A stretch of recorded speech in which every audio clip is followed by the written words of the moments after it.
Good afternoon, traders. Joseph here from Eightcap. Welcome to today's update. So, just looking at the pound CAD in front of us now, we can see that buyers are starting to push a possible continuation. We've had just a trend break here, and we've had support here. We've had our first impulse up.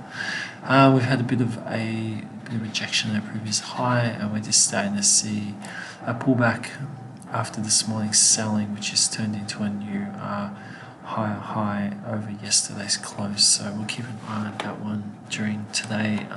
If that has some follow through, the CAD was weaker last night. The pound's also stronger this morning after a bit of a flat session yesterday.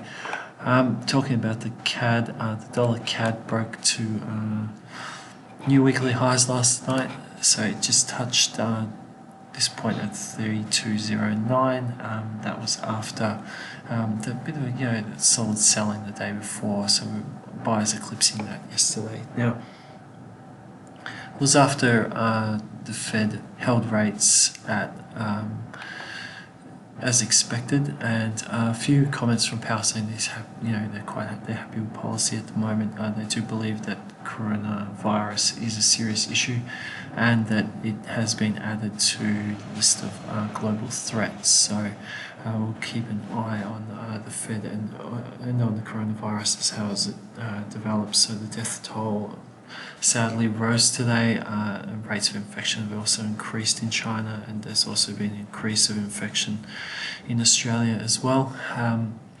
The Hong Kong 50, which tracks the Hang Seng,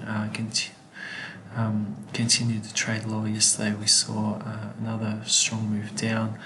This morning we're seeing a little bit of support from buyers from the the previous low area on the day before last. It's around that 26.825 point. Asian indexes are still very nervous about some of the influences that are going on. It's the same with the Nikkei, but just not as magnified as we can see on the Hong Kong 50. At the moment, we're seeing a bit of selling this morning. The ASX had a very small lead this morning, but at the moment, it's just trading basically in a range after yesterday's pullback on the ASX 200 CFD market. Now, the Aussie dollar is lower again today. We're seeing a move lower after yesterday's fight back. We'll see if we test that low. If we break that low, that's a little bit more serious, but we're looking possibly for these two lows to hold and to see possibly a snapback. But again, we'll just have to see how buyers react if these levels are reached. And Bitcoin is lower today after having really 4 really fantastic sessions. We'll see if sellers are able to maintain this move. At the moment, it's still an inside bar, so if we do see a fight back from buyers, which we are starting to see at the moment, and if they pull back those losses, you never know, we could see another test at that high. Now, we'll just jump back to the pound. Tonight, we have the Bank of England rates decision. There has been a little bit of talk around possible cut rates.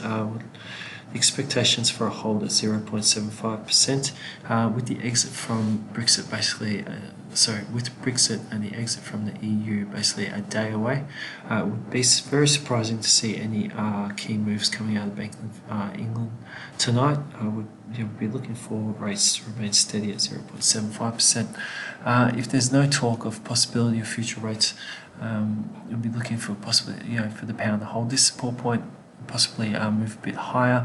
But if there's any indication in the statement that they could look at cutting rates, we could see some selling in the pound this evening.